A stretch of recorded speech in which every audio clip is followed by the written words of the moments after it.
I only know one word in Kinyarwanda. Mu Kinyarwanda nzi ijambo rimwe gusa. Murakoze chena. Murakoze cyane. Time show me your palm leaves and say and shout Hosanna.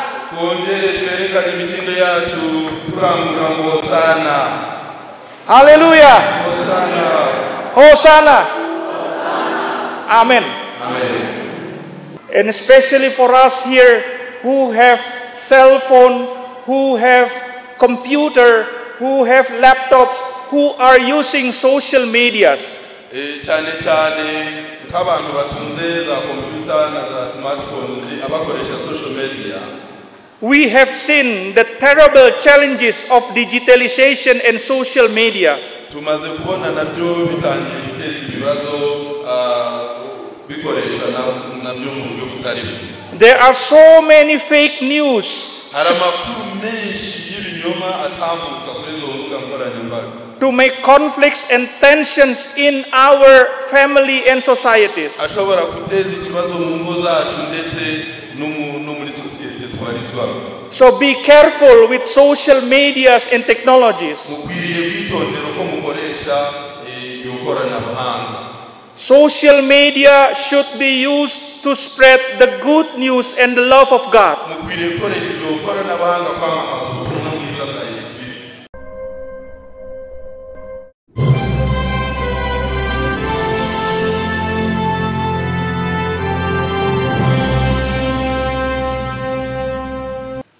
Hallelujah. Amen. Hallelujah. Amen. Hallelujah. Amen. It's a great joy to be with you today. Ndishimye cyane kubana namwe uyu munsi. To speak in front of maybe more than 100 people here. Uvugira imbere y'abantu barenze ijana. In Germany, I preach maybe only for 30 or 40 people. Mu Budage aho dutuye kubwiriza abantu batarenze 40. And we were dancing, singing with the louder voice today. Kandi nabonye tubyina turirimba n'ijwi rirenga cyane. God is smiling from the heaven to look upon you. Imana irimo iramwenyura mu ijuru ahiri ebone ibyo turimo dukora. My name is again Andar Parlindungan. Nitwa Dr. Andar Parlindungan. I am originally from Indonesia. Komoka mu gihugu cya Indonesia. I belong to the Lutheran Church in Indonesia. Mu itorero ry'abaruteri. But we are all united here. Ariko turumwe muri Kristo. I am married with one wife and I have 3 boys. Tumugore umwe kandi tubyaranye abana batatu b'abahungu. And I am coming from Wuppertal, Germany. Mva mu mujyi witwa Wuppertal mu Budage. To greet you and to proclaim God's word today for you. Nije kubasuhuza kandi nije no kubabwiriza ubutumwa bwiza uyu munsi. I work for United Evangelical Mission in Wuppertal, Ukorera umuryango witwa United Evangelical Mission, where AR Chiangugu is also the member and the family member of United Evangelical Mission. Kandi diocese yanyu nayo ni imwe mu banyamuryango b'uwo muryango nkorera. So many greetings from UEM and from my family. Mwakira indamuso kuva mu rugo rwanjye ndetse n'uwo muryango twese tubarizwamo.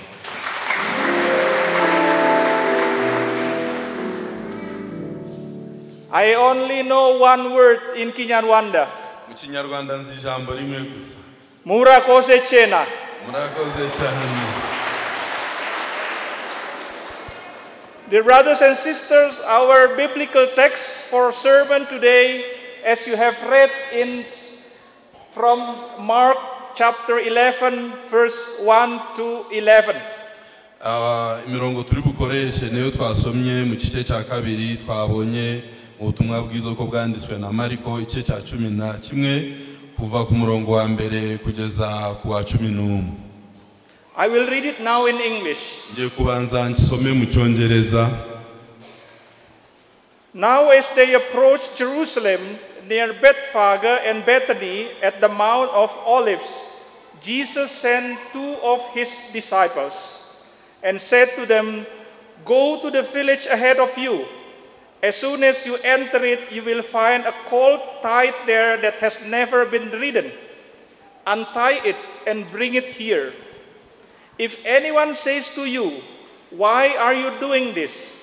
say, 'The Lord needs it and will send it back here soon.'"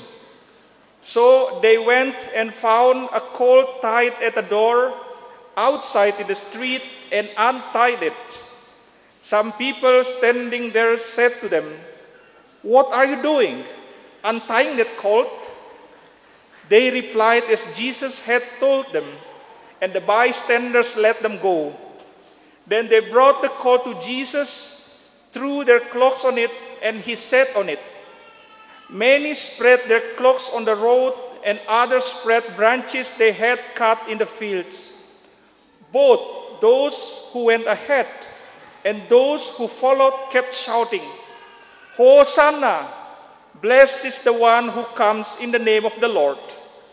Blessed is the coming kingdom of our father David.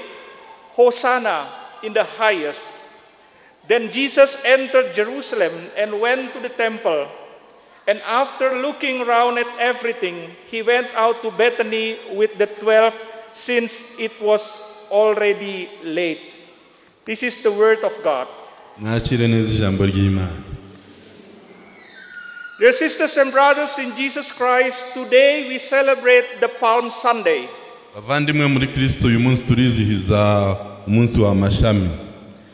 This week is celebrated prior to the crucifixion and resurrection of Jesus Christ.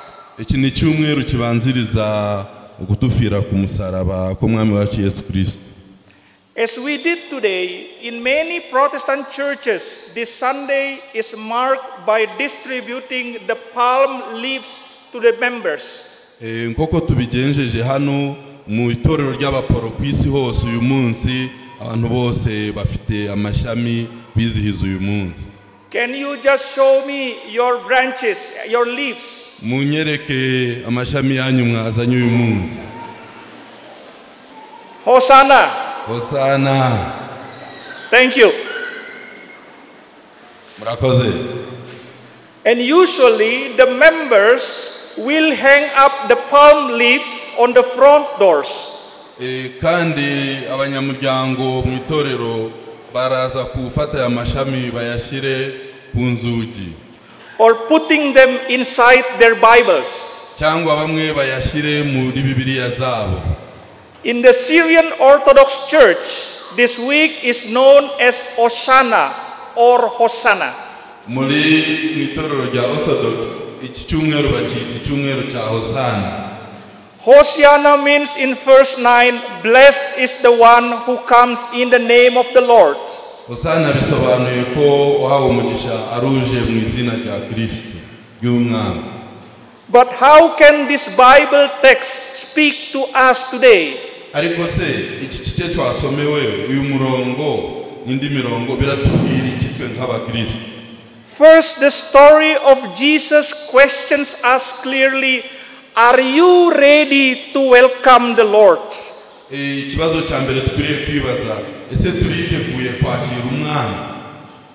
Normally in many countries and regions, people will be so happy to welcome their presidents, ministers, or even bishops. Mu bihugu byinshi, mu bice byinshi by'isi, abantu bishimira kwakira ba perezida na ba musenyeri n'abandi bantu b'ibyubahiro. I remembered in Germany where I live, the street around my apartment had to be closed because the German Chancellor Angela Merkel visited a school which was located near to our apartment. Ndibuka mu Budage hafi y'inzu ntuyemo, hari igihe umuyobozi mukuru yari arimo agiye gutambuka inzira barayifunga kugira ngo abari unyura mu wenyine. Huge and happy welcome. Abantu barishima baza kumwakira mu mubare munini cyane, mu bwinshi cyane. But now the question, have we already welcomed him as our Savior and our Lord? Ariko ikibazo twibaza uyu munsi, ese mu cyubahiro cyinshi twigeze kwakira Yesu nk'umwami n'umukiza wacu? If we read the verse 1 until 6, we are enlightened by the divine character of Christ. Tusomye umurongo wa mbere kugeza ku wa gatandatu harasobanura icyubahiro cya Kristo n'imbaraga ze. Jesus is able to look a future. Kristo ni umuntu ureba imbere twebwe aho tutabona. Jesus said to his disciple, "Go to the village ahead and they will find a colt tied which has never been ridden." Yabwiye abigisha be ati mugende imbere mu kirorero murahasanga indogobe itigeze yicaraho umuntu wese. Abivuga ati aragera kubera yarahabona. Jesus asked them to tell the owner that the Lord needs that colt. Yababwiye ati mubwire nyirayo ko umwami ari wisha. How can Jesus know that in the village a tied colt?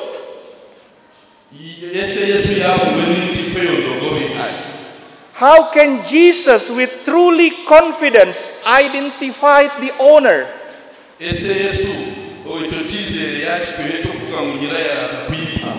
And the story goes according to the Jesus plan that the owner allowed the disciples to untie and bring the colt.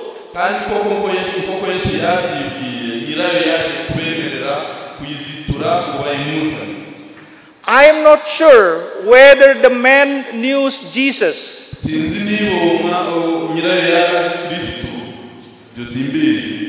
But he left his colt, which is very costly for him, to be untied and to be brought by the unknown people.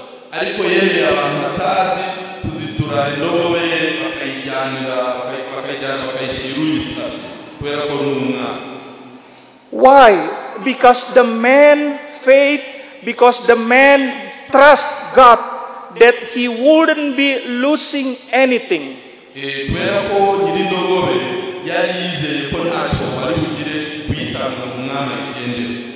Faith changed everything and everyone.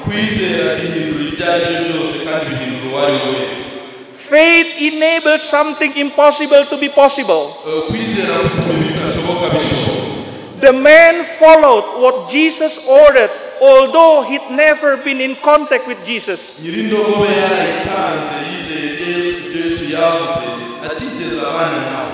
The man trusted Jesus' orders, although he did not recognize Jesus.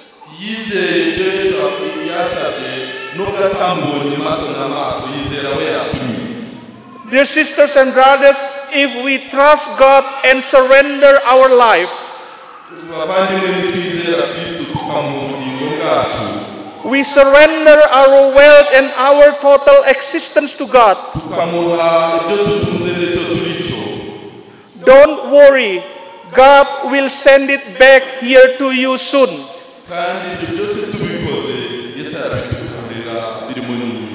You're not going to be poor if you share your money in those in needs.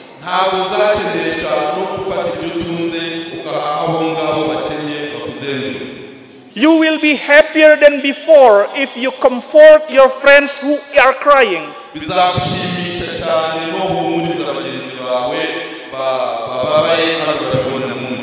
God will send the rewards back to you soon.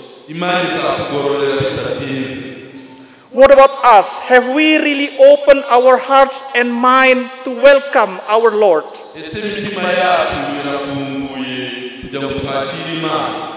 A faithful person will first act immediately what God says without asking or thinking.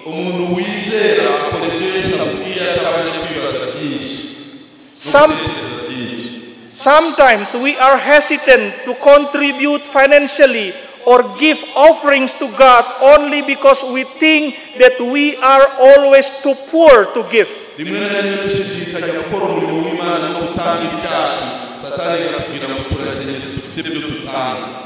Sometimes it looks impossible to answer God's appeal for us.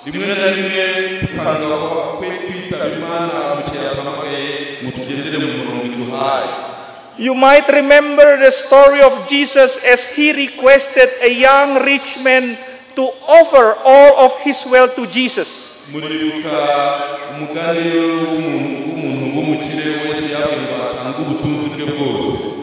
The rich man left as he was unready to follow Jesus.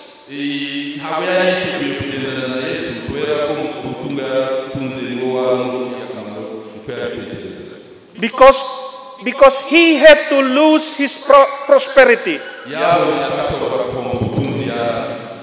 But this is a test for our faith. The most important presence of your faith is, are you here as Jesus approached to his death?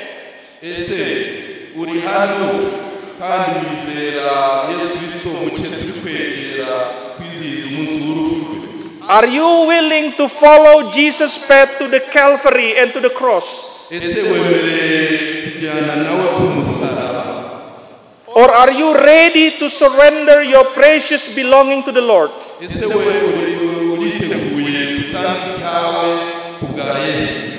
This is the question of faith for all of us. Dear brothers and sisters, in this 27 years United Evangelical Mission as the communion of churches in Asia, Africa, and in Germany,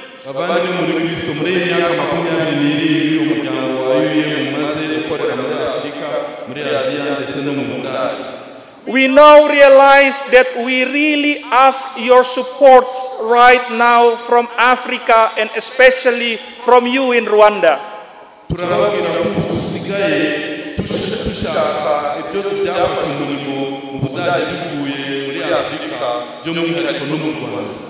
Our world is never becoming easier than before.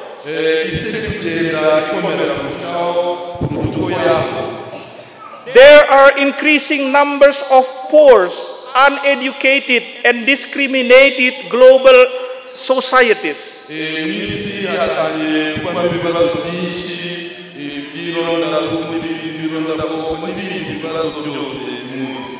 UEM is a home for the Anglican churches in Rwanda, Cyangugu Diocese.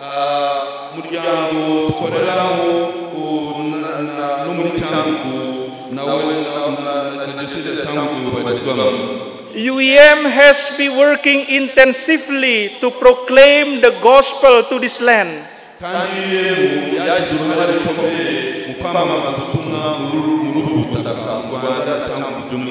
So that you and your ancestors have accepted Jesus Christ.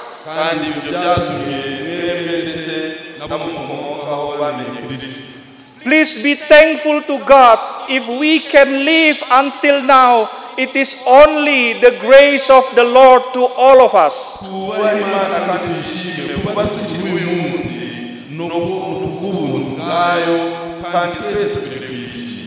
And never stop to share the gospel.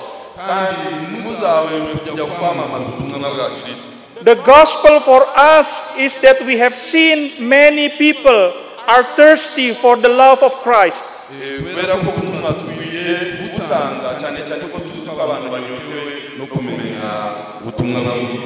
But so many people are discriminated and violated.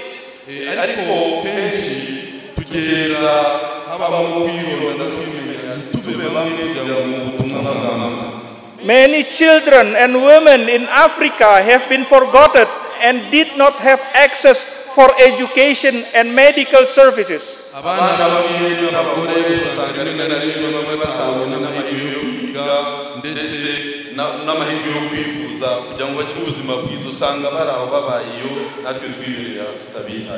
Therefore, we need you.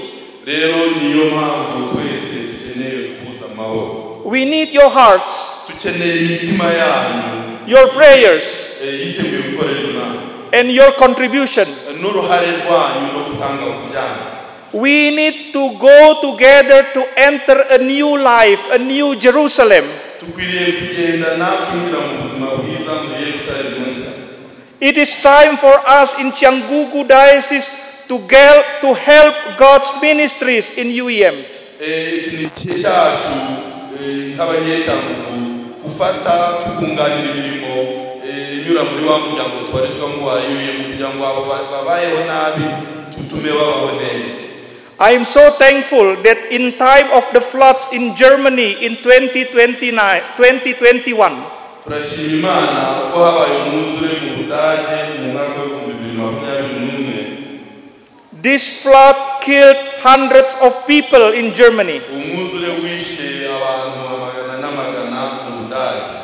And this diocese donated 1,000 euro to your affected friends in Trier in Germany. Ariko diocese yanyu yatanze igihumbi cy'amayero kugira ngo tujye kutabarira imiryango.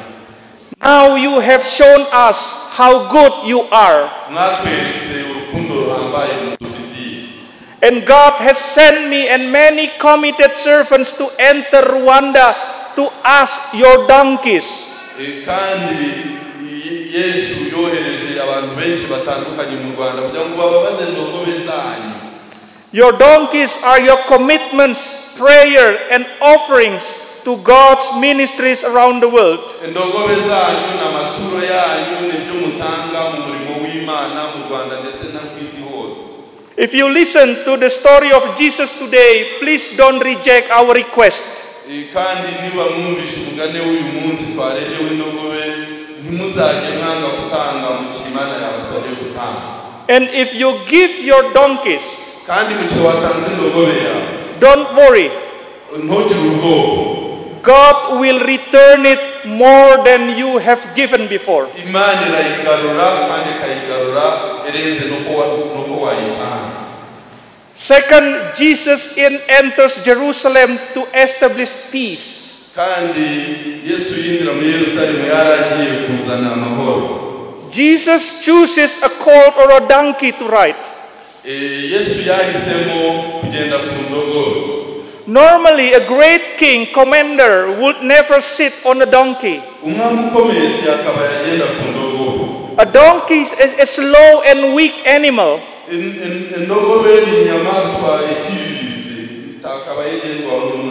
Even sometimes called as a stupid animal. However, Jesus decided to use this animal to indicate the unpowerful God for us.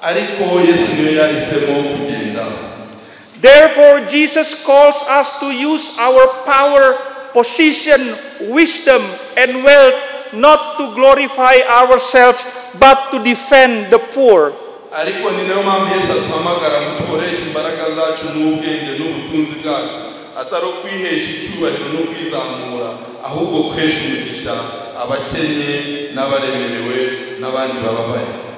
A donkey represents Jesus' divine power to strengthen the weak.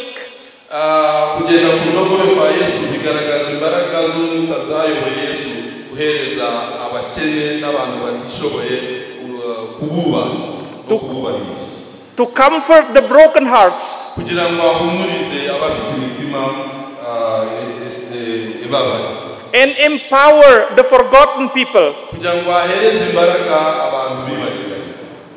He wants us to know that power should not be manipulated for corruption, violence, and injustice. Kugaragaza ko imbaraga atari byo kunyura muri ruswa no kubangamira abandi no kurenganya abandi. But the power is for peace. Imbaraga zikwiriye kuzana amahoro. Dear brothers and sisters, be agents of peace in your family, society, and your countries. In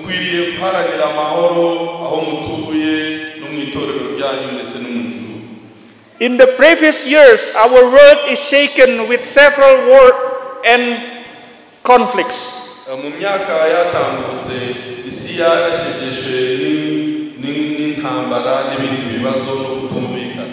More than 7,000 people died in Ukraine during the military aggression of Russia to this country.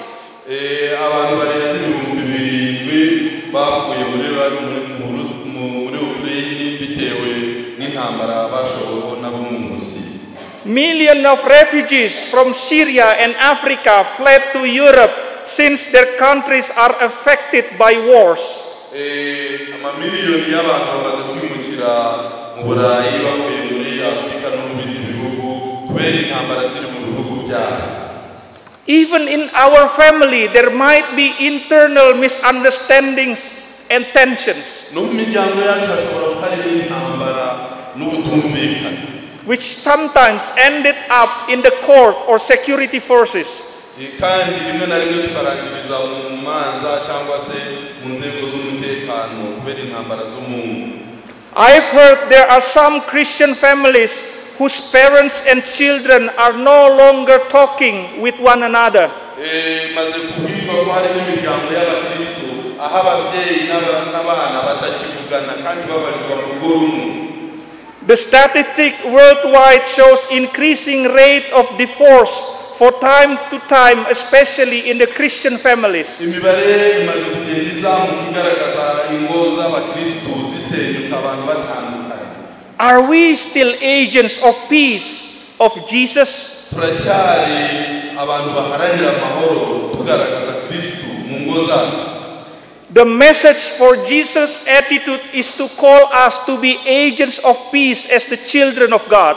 Imana iratuhamagarira nk'abakristo kuba abantu baharanira amahoro. We are called to initiate reconciliation, not to provoke conflicts in the church and society.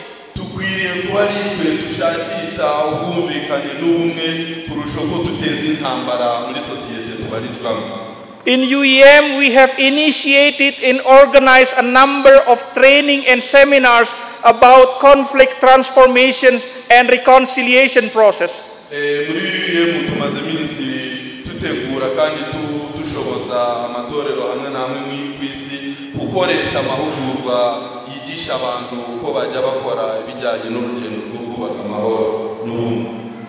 And especially for us here who have cell phone, who have computer, who have laptops, who are using social media. Cyane cyane nk'abantu batunze za computer na za smartphones abakoresha social media. We have seen the terrible challenges of digitalization and social media. Tumaze kubona nabyo bitangiye guteza ibibazo bikoresha nabyo mu buryo butari. There are so many fake news to make conflicts and tensions in our family and societies.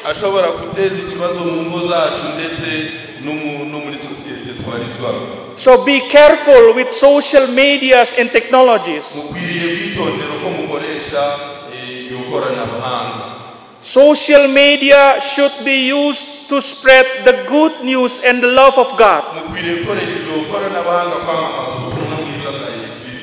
And this is the picture of Jesus sitting on the colt.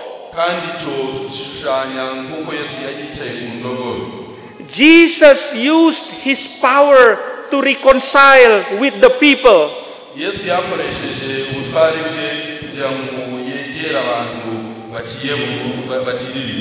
So that we have peace in our daily life. God's power is not meant to dominate and trample the others.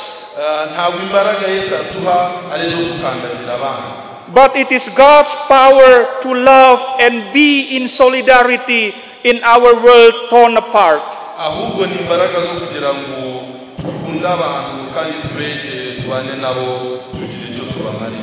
So let's welcome Jesus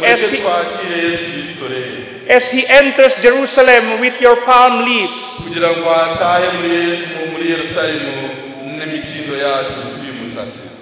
One more time, show me your palm leaves and say and shout Hosanna.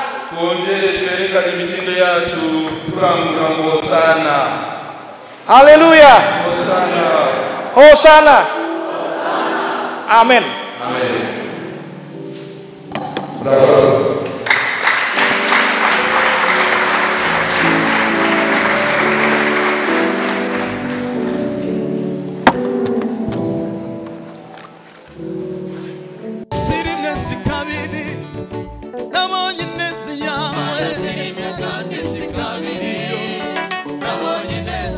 Mana sirimwe kandi sikabiriyo